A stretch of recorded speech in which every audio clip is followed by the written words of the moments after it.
नमस्कार मित्रों, मेरा नाम है आदित्य। आप देख रहे हैं एडवोकेट आदित्य यूट्यूब चैनल। जब भी किसी पति के ऊपर उसकी पत्नी के द्वारा झूठा 498 AIPC का मुकदमा लगा दिया जाता है तो जो पति होता है काफी ज्यादा डर जाता है। पति ये सोचता है कि धारा 498A में 3 साल की सजा का प्रोविजन किया गया है, अब तो मुझे सजा हो जाएगी और जेल जाना पड़ेगा। तो अगर आपके ऊपर भी झूठा 498A का मुकदमा हो गया है और आप डर रहे हैं कि आपको सजा हो सकती है, तो आज मैं आप लोगों के लिए एक ऐसा प्रावधान लेकर आया हूं जिसे जानने के बाद आपके अंदर का जो डर है वो समाप्त हो जाएगा और 498A के फर्जी मुकदमे से आप डरना छोड़ देंगे। तो क्या प्रावधान है, क्या चीजें हैं, आइए थोड़ा उसे डिटेल में समझ लेते हैं। वीडियो में आगे बढ़ने से पहले मैं आपसे कुछ महत्वपूर्ण बिंदुओं पर चर्चा कर लेना चाहता हूं। पहली चीज तो ये कि मेरी एक किताब पब्लिश हुई है जिसका नाम है legal guide for husband in matrimonial cases. अब देखिए, जैसा इस किताब का नाम ही है legal guide for husband in matrimonial cases, वैसा ही इस किताब का उद्देश्य भी है। इस किताब में आपको मैट्रिमोनियल केस जैसे 498A, 125 CRPC, DV act section 9 divorce case, इन सब मुकदमों के संबंध में काफी अच्छी जानकारी मिल जाएगी। जैसे कैसे मुकदमा लड़ना है, कैसे अपना बचाव करना है, कैसे क्रॉस केस दर्ज कराना है, किस प्रकार से आप डिवोर्स लेंगे, कैसे आप 498A के फर्जी मामले को क्वैश कराएंगे, कैसे 125 CRPC और DV एक्ट को खारिज करा के भरण पोषण देने से बचेंगे। ये सारी चीजें आपको मिल जाएगा। तो यदि आप मैट्रिमोनियल मुकदमा लड़ रहे हैं, आपको कोई गाइड करने वाला नहीं है, तो आप हमारे इस किताब का अध्ययन करके जानकारी जुटा सकते हैं, अपने मुकदमे में अपना पक्ष मजबूत कर सकते हैं, अपना समय बचा सकते हैं, अपने पैसे भी बचा सकते हैं। तो अगर आप इस किताब को बाई करना चाहते हैं तो किताब का जो मूल्य है वो 600 रुपए है, जिसमें 100 रुपए कोरियर चार्ज है। किताब को बाई करने के लिए व्हाट्सएप पर मैसेज करिएगा।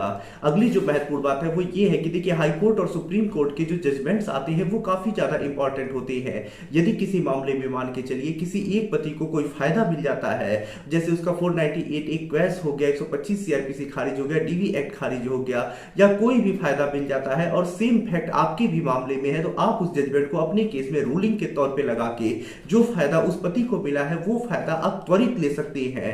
तो ऐसे में आप अगर जजमेंट को अपडेट रहना चाहते हैं, अपने केस में यूज करके फायदा लेना चाहते हैं, तो हमारे ग्रुप से जुड़ जाइएगा। ग्रुप से जुड़ने का जो चार्ज है वो 500 रुपए लाइफ टाइम के लिए है। एक बार पेमेंट करने के बाद दोबारा कोई चार्ज आपको पे नहीं करना है और लाइफ टाइम आपको जजमेंट्स मिला करेंगे। तो यदि आप ग्रुप से जुड़ना चाहते हैं तो व्हाट्सएप पर मैसेज करिएगा। अब आइए अपने हम थोड़े से प्रावधान को समझ लेते हैं। तो देखिए, अगर आपके ऊपर फर्जी 498A का मुकदमा हुआ है तो आपको घबराने की आवश्यकता नहीं है। ये कभी आप मत सोचिएगा कि मुझे 3 साल की सजा हो जाएगी। मैं गारंटी लेता हूं कि आपको कोई सजा नहीं होगी।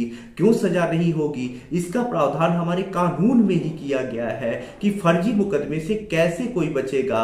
और मुकदमा होना और सजा होना ये दो अलग अलग चीजें हैं। ऐसा नहीं है कि आपके ऊपर मुकदमा किसी ने कर दिया है तो आपको सजा ही हो जाएगी। आप बरी भी हो सकते हैं और सजा भी हो सकती है। अगर आप निर्दोष साबित होते हैं तो बरी हो जाएंगे, दोषी है तो आपको सजा होगी। तो आप निर्दोष कैसे साबित होंगे? पति यही सोच में पड़ जाता है कि मेरे पास तो कोई सबूत ही नहीं है कि मैं निर्दोष हूं और मुझे सजा ना हो। तो आपको अब घबराने की आवश्यकता नहीं है। जो प्रावधान मैं आपको बताऊंगा उसे थोड़ा डिटेल में समझिएगा और जो चीज आप आज मैं आपको बताऊंगा वो अपने इसी किताब के माध्यम से बताऊंगा। इसी किताब में वो प्रोविजन का विस्तृत बात बताया गया है। तो आज मैं इसी किताब के माध्यम से आपको चीजें समझाने वाला हूं। तो देखिए, जो एक मुकदमा होता है, आपराधिक मुकदमा होता है, उसमें होता है सबूत भार। सबूत भार का मतलब बर्डन ऑफ प्रूफ। यदि कोई मुकदमा हो जाता है तो उसमें बर्डन ऑफ प्रूफ यानी चीजों को साबित करने का भार किसके ऊपर होगा। यानी अगर मान लीजिए पत्नी मुकदमा दर्ज करा रही है, कह रही है कि उसके पति ने उसे मारा पीटा, दहेज मांगा, परेशान किया, तो ऐसे में ये साबित कौन करेगा कि मारा पीटा गया है, दहेज मांगा गया है? क्या पति को खुद को निर्दोष साबित करना पड़ेगा या पत्नी जो है उसे पति को दोषी साबित करना होगा? ये कौन साबित करेगा? क्या पति को अपने बचाव में सबूत देना होगा या पत्नी को यह सबूत देना होगा कि पति ने यह जुर्म किया है? ये बात पे हमारे कानून में प्रावधान किया गया है और इसका जो प्रावधान किया गया है वो साक्ष्य अधिनियम की धारा 101 में किया गया है। यानी इंडियन एविडेंस एक्ट सेक्शन 101 में इसका प्रोविजन किया गया है कि जो सबूत भार है वो किसके ऊपर होगा। तो इसमें डिटेल में बताया गया है। आप बेयर एक्ट खोल के देखिएगा या गूगल पे सर्च करके देखिएगा एविडेंस एक्ट सेक्शन 101, तो आपको चीजें डिटेल में मिल जाएगी। मैं आपको जो प्रोविजन है उसे आसान शब्दों में समझा देता हूं। तो देखिए, यहां है मुकदमे में सबूत भार। ये देखिए, मैंने यहां पे प्रोविजन जो है उसे डिटेल में बताया है। तो मुकदमे में सबूत भार, अगर आपकी पत्नी ने आप पर झूठा मुकदमा दर्ज करा दिया है तो आपको डरने की आवश्यकता नहीं है, क्योंकि मुकदमा दर्ज कराना और मुकदमे में दोष सिद्ध होना दो अलग अलग चीजें हैं। न्यायालय सबूत मांगता है और साक्ष्य अधिनियम की धारा 101 में सबूत भार के संबंध में प्रावधान किया गया है कि मुकदमे में सबूत देने की जिम्मेदारी किस पर होगी। अगर आपकी पत्नी ने आप पर आरोप लगाए हैं तो ऐसे में पत्नी ने जितने भी आरोप लगाए हैं उसे सिद्ध करने की जिम्मेदारी पत्नी पर होगी, क्योंकि सबूत भार अभियोजन पक्ष पर होता है। अगर आपने कोई अपराध नहीं किया है तो आप बरी हो जाएंगे, क्योंकि सत्य परेशान हो सकता है, पराजित नहीं। तो देखिए, यहाँ कहने का मतलब है कि न्यायालय में जो भी कुछ कोई रिलीफ मांगता है, जैसे अगर मैं कह रहा हूं कि मुझे इस व्यक्ति ने मारा और इसे सजा हो, तो ऐसे में मैं रिलीफ मांग रहा हूं, तो चीजों को साबित करने की जिम्मेदारी मेरे ऊपर होगी, बर्डन ऑफ प्रूफ मेरे ऊपर होगा, क्योंकि यहां मैं अभियोजन पक्ष हूं और मैंने अभियोग पंजीकृत कराया है। तो ऐसे में पत्नी भी यहां अभियोजन पक्ष होगी जब 498 दर्ज होगा तो, और चीजों को साबित करने की जिम्मेदारी उसके ऊपर होगी।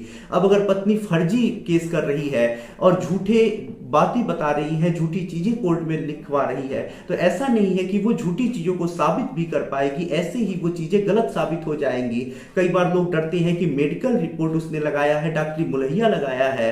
तो देखिए, मेडिकल रिपोर्ट ऐसा नहीं है कि लग जाने से ये साबित हो रहा है कि आपने पत्नी को मारा है। जो मेडिकल रिपोर्ट है वो ये साबित कर रहा है कि चोटें आई है, घाव लगा है, ये साबित नहीं कर रहा है कि आप ही ने पत्नी को मारा है। जैसे मान के चलिए किसी का एक्सीडेंट हो गया, पैर टूट गया, वो डॉक्टर के पास जाएगा तो डॉक्टर क्या रिपोर्ट बना के देगा कि फ्रैक्चर हुआ है। डॉक्टर ये तो लिख के नहीं देता है कि इस व्यक्ति ने मारा है और मारने से फ्रैक्चर हुआ है। डॉक्टर सिर्फ यही लिखेगा कि पैर में यहां चोट आई है, इतनी चोट आई है, फ्रैक्चर हुआ है, या जो भी चीजें हैं वो लिख के दे देता है कि हाँ, शरीर पे इस जगह पे इतनी इतनी चोटें हैं, मारने से आई है, गिरने से आई है। ये साबित करने का भार जो है, जो अभियोग पंजीत करा रहा है, उसके ऊपर होता है। तो ऐसे में मेडिकल रिपोर्ट लगा देने से ये नहीं साबित हो जाता है कि आपने पत्नी को मारा पीटा है और आपको सजा हो जाएगी, क्योंकि हो सकता है पत्नी ने खुद को चोट पहुंचाया हो, खुद को घाव लगाया हो और उसके बाद उसका मेडिकल लगा के आपके ऊपर आरोप लगा दिया हो। तो कोर्ट ये भी तो कह सकता है, आप ये भी तो कह सकते हैं। तो ऐसे में पत्नी को साबित करना पड़ेगा कि जो चोटें आई हैं वो आपने दी हैं, आपके घर वालों ने दिया है, तभी आपको सजा होगी। या फिर जो भी अन्य आरोप लगा रही है उसे साबित करना होगा।